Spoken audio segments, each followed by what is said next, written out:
Students, today 10th chapter respiration in organism. Respiration यानी श्वसन की जो प्रक्रिया होती है, ठीक है। इसके अलावा भी, सांस लेने के अलावा भी ये इस रेस्पिरेशन में एक कार्य और होता है, वो है एनर्जी रिलीज करने का, ठीक है। एनर्जी, ऊर्जा रिलीज करने का काम ऑर्गेनिज्म में, ठीक है। अब देखो, all living beings need energy to carry out various functions. सबको एनर्जी चाहिए, ताकत चाहिए अलग अलग फंक्शंस, क्रियाकलाप करने के लिए। They get this energy from the food they eat. जो हम भोजन खाते हैं उसी से हमको एनर्जी मिलती है। Food molecules absorbed after digestion are taken in, broken down and the energy is release through the process of called respiration. जो हम फूड लेते हैं वो डाइजेशन क्या करता है, डाइजेशन जो है उसको स्मॉलर पार्ट में मतलब काट लेता है, ब्रेक डाउन कर लेता है। फिर वही फूड मॉलिक्यूल्स एब्जॉर्व करता है ब्लड, ठीक है, एब्जॉर्व करता है, और उसके बाद में ऑक्सीजन की सहायता से वो फूड बर्न डाउन होता है रेस्पिरेशन की प्रोसेस में, और एनर्जी रिलीज होती है। Respiration is the process in which the cells of an organism. ये सेल्स क्या है, सेल्स होती है कोशिकाएं, ठीक है। जो सेल्स होता है इसको हम बॉडी जो बिल्डिंग ब्लॉक्स, जैसे घर बनाने के लिए जो बिल्डिंग ब्लॉक्स क्या होते हैं, ब्रिक्स होते हैं ना, ईंटें होती है ना, बिल्डिंग ब्लॉक्स घर बनाने के लिए। वैसे ही सेल्स हमारी बॉडी को बनाने के लिए बिल्डिंग ब्लॉक्स का काम करते हैं, ठीक है। तो which the cells of an organism obtain energy by combining oxygen and glucose and resulting the release of carbon dioxide, ठीक है। जो फूड बर्न होता है ऑक्सीजन के माध्यम से और ग्लूकोज, ठीक है, ग्लूकोज। अब इनके ये जब बर्न हो जाते हैं तो क्या मिलता है रिजल्ट, कार्बन डाइऑक्साइड, वाटर और एनर्जी। कार्बन डाइऑक्साइड मिलता है, वाटर और energy. Thus all organisms respire to get energy. अब देखो, वाई टू वी रेस्पायर, हम रेस्पायर क्यों करते हैं, ठीक है। रेस्पायर या सांस लेने की प्रक्रिया कहो या फिर एनर्जी प्राप्त करने की प्रक्रिया कहो, क्यों करते हैं? क्योंकि हमको हर काम, मूवमेंट, हर जैसे चलने का काम, दौड़ने का काम और भी कई क्रियाकलाप करने के लिए ताकत चाहिए, इसलिए हम रेस्पायर करते हैं। We know that all organisms are made of cells. सभी सेल्स से बनते हैं। Cells are the smaller structural and functional unit of an organism. बहुत ही छोटी स्ट्रक्चरल और फंक्शनल यूनिट है, बॉडी की एक बहुत ही छोटी इकाई है cells. Each cell perform functions like nutrition, transportation, excretion and reproduction. सभी सेल्स का प्रोग्राम काम क्या है, जैसे न्यूट्रिशन में बदलना फूड को अलग अलग, जैसे ट्रांसपोर्टेशंस, जैसे ब्लड के द्वारा अलग अलग जैसे फूड है जो ट्रांसपोर्ट होता है। अब हार्ट है जो ब्लड ट्रांसपोर्ट कर देता है, पूरे बॉडी में ब्लड ट्रांसपोर्टेशन होता है। एक्सक्रीशन का मतलब होता है जो वेस्ट प्रोडक्ट अपने बॉडी से बाहर जाता है, ठीक है ना, उसके लिए भी ताकत चाहिए, इसके लिए भी ताकत चाहिए। रिप्रोडक्शन यानी प्रजनन, जो जैसे बेबी प्रोड्यूस करना है या एग प्रोड्यूस करना है, तो इस जैसे अलग अलग ऑर्गेनिजम्स में अलग अलग तरीका होता है, तो रिप्रोडक्शन में के लिए भी। For all this functions energy is required. सबके लिए ताकत चाहिए, और ये एनर्जी किससे मिलती है, फूड से मिलती है। The food we eat releases energy through the process called respiration.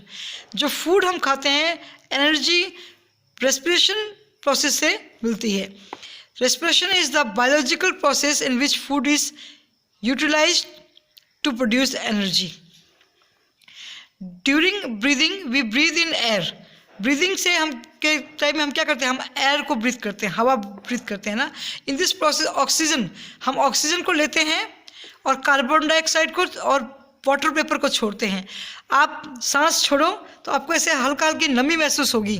वो नमी मतलब पानी की बूंदें हल्की हल्की जो है, जब आप मुंह से भाप निकालते हो सर्दियों में देखो भाप निकलती है, तो उसमें आपको नमी भी, उस नमी में हाथ लगाओ आप उस भाप पे, तो आपको पता चलेगा कि हवा के साथ साथ, एयर के साथ साथ जो है क्या है, भाप आ रही है, तो उसमें पानी की नमी आ रही है, हल्की हल्की नमी लगती है, तो वो है वाटर वेपर। ठीक है। कार्बन डाइऑक्साइड अपनी सांस को जो छोड़ते हैं हम लोग, तो वो कार्बन डाइऑक्साइड को छोड़ते हैं। Breathing is also called external respiration. Breathing को हम एक्सटर्नल, बाहरी रेस्पिरेशन कहते हैं, और ये फिजिकल प्रोसेस है। ठीक है। और देखो, the air we breathe in is oxygen rich. जो हवा हम अंदर लेते हैं ना, वो ऑक्सीजन से भरपूर होती है। It is transported to all parts of the body and ultimately to each cell of the body. प्रत्येक सेल में भी ये ऑक्सीजन पहुंच जाता है। ठीक है। In the cells oxygen in the air helps to break down of food. ये ऑक्सीजन जो है फूड ब्रेक डाउन के लिए मदद करता है। The process of break down of food in the cell with the release of energy is called respiration. तो respiration क्या है? The process of break down of food. Food का ब्रेक डाउन होना सेल्स के अंदर, ठीक है, with the release of energy, और एनर्जी रिलीज होना। फूड ब्रेक डाउन, उसका रिजल्ट क्या हुआ? एनर्जी प्राप्त करना, उसको कहते हैं रेस्पिरेशन। फूड को ऑक्सीजन की सहायता से ब्रेक डाउन करना और उसके बदले में हमको एनर्जी प्राप्त करना। ठीक है।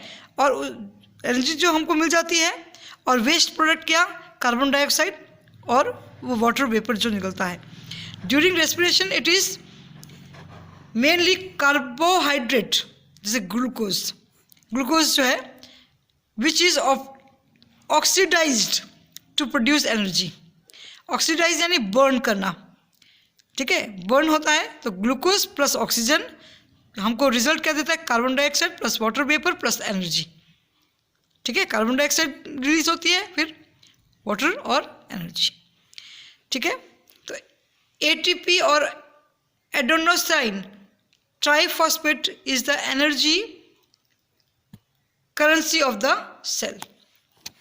ठीक है, ये हमको अल्टीमेटेड जो है रिजल्ट मिलता है कि adenosine triphosphate is the energy currency of the cell. Cell को ये प्राप्त होती है क्या? जो है हमें फूड प्राप्त होता है, हमको क्या है कि एनर्जी प्राप्त होती है। ठीक है। And respiration occurs inside the cell. जो सेल में, जो रेस्पिरेशन जो सेल में ऑकर होता है, it is called cellular respiration. A cell organelle called mitochondria is the site of cellular respiration. Cell में जो एक ऑर्गेनेल होता है, सेल के अंदर एक ऑर्गेनेल होता है माइटोकॉन्ड्रिया, और इस माइटोकॉन्ड्रिया के अंदर में ये सेलुलर रेस्पिरेशन होता है। ठीक है। सेलुलर रेस्पिरेशन दो टाइप के होते हैं। एक तो होता है एरोबिक, जो ऑक्सीजन के प्रेजेंस में होता है। ऑक्सीजन के प्रेजेंस में जो रेस्पिरेशन होता है उसको एरोबिक रेस्पिरेशन कहते हैं। ठीक है। Respiration in the presence of oxygen is termed as aerobic respiration. ठीक। और क्या? During aerobic respiration glucose is oxidised to carbon dioxide and water. आपको देखा ये glucose plus oxygen, carbon dioxide plus water plus energy. ठीक है। और ये जो एनर्जी है हमको वेरियस प्रोसेसेस में काम आती है। हम दौड़ना है ना, दौड़ना है, लिखना है, पढ़ना है। ठीक है, इस तरह की जो एक्सरसाइज होती है। और ये अनएरोबिक यानी जो रेस्पिरेशन ऑक्सीजन के बिना होता है, जो रेस्पिरेशन ऑक्सीजन के बिना होता है उसको कहते हैं anaerobic. Anaerobic respiration takes place in the absence of oxygen. Anaerobic respiration usually occurs in the microbes like yeast. एक माइक्रोब होता है, माइक्रोब्स कौन होते हैं? जिनको हम आंखों से नहीं देख सकते, माइक्रोस्कोप से देखते हैं। ईस्ट यानी खमीर एंड सम बैक्टीरिया, ये बिना ऑक्सीजन के ही जो है इनमें रेस्पिरेशन होता है। Alcohol and carbon dioxide are formed at the end of anaerobic respiration. ठीक है। जैसे इन सम cases lactic acid is formed at the end of the anaerobic respiration. अब यहाँ पर देखो ग्लूकोज है, एब्सेंस ऑफ, खाली यहाँ पर खाली ग्लूकोज है, जो फूड का जो कार्बोहाइड्रेट जो हमको हम प्राप्त करते हैं वो है, खाली ऑक्सीजन नहीं है. तो क्या होता है, अल्कोहल, कार्बन डाइऑक्साइड और थोड़ी सी एनर्जी तो मिलती है लेकिन कम मिलती है. ठीक है. अब यहाँ पर ग्लूकोज है, एब्सेंस ऑफ ऑक्सीजन है, लैक्टिक एसिड फॉर्म होती है और एनर्जी मिलती है. ठीक है. अब लैक्टिक एसिड है और जब ऑक्सीजन हमको मिल जाता है तो रिलीज होता है कार्बन डाइऑक्साइड और वाटर वेपर. देखो यहाँ पर anaerobic respiration also occurs in our muscle cells but for a short time. हमारे मसल सेल्स में भी होते हैं. when someone runs or walks too fast he may feel a throbbing pain in muscles. अपने muscles में जब हम बहुत ज़्यादा एक्सरसाइज कर लेते हैं कभी, या बहुत जल्दी चलते हैं तो हमारे मसल्स में बहुत ज़्यादा तेजी सा पेन आता है, पेन होता है बहुत ना. अच्छा, कई बार होता है कि हम कोई काम ऐसा कर लेते हैं जो हमने कभी नहीं किया, जैसे किसी बच्चे को गोद में उठाना या कोई और काम, तो हमारे उस टाइम हमको फील होता है, दर्द फील होता है.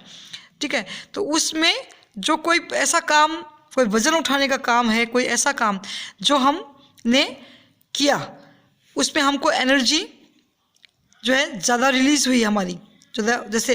तो अब ये जो दर्द है ना, ये इसलिए होता है क्योंकि लैक्टिक एसिड फॉर्म हो जाता है. हमारे जो वर्कआउट से, एक्सेस चलने से, कोई एक्सेस जो परिश्रम हम बहुत ज़्यादा कर लेते हैं कभी, तो लैक्टिक एसिड फॉर्म होता है क्योंकि हमको ऑक्सीजन उस वक्त नहीं मिल पाता है.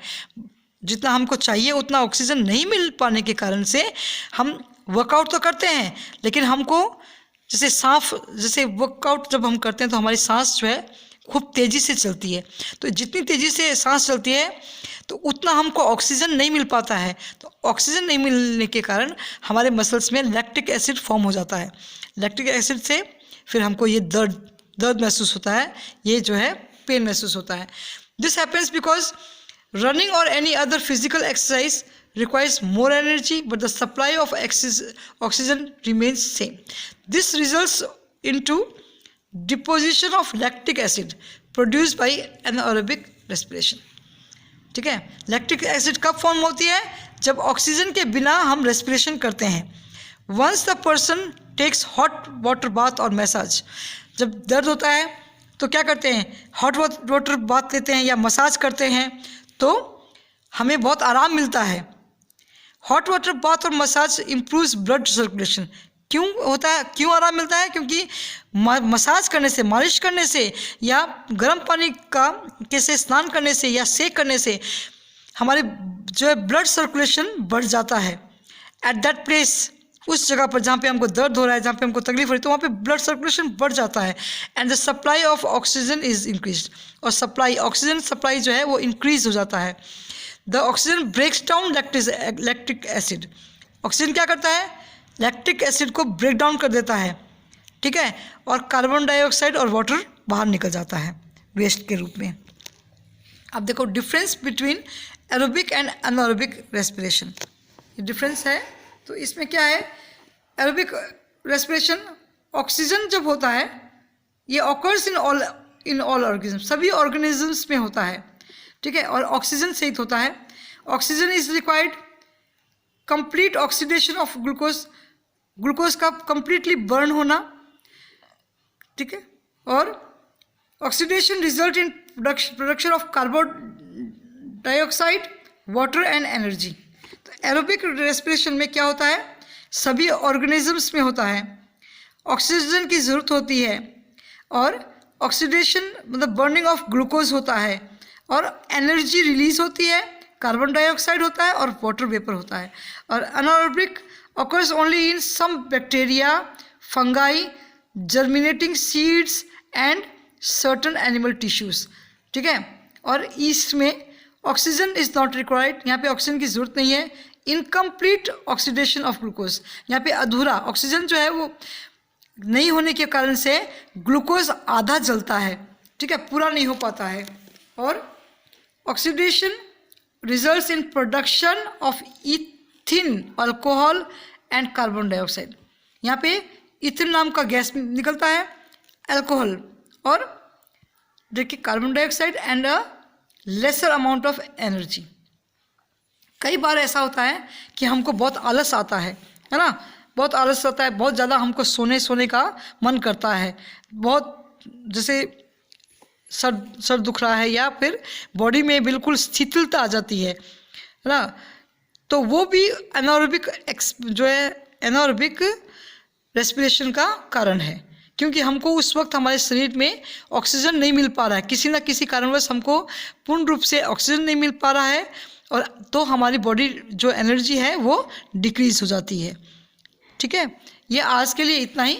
ये आपको जो है ये डिफरेंस जो है ये आपको अपनी नोटबुक में चैप्टर का नंबर लगाकर लिखना है बेटा।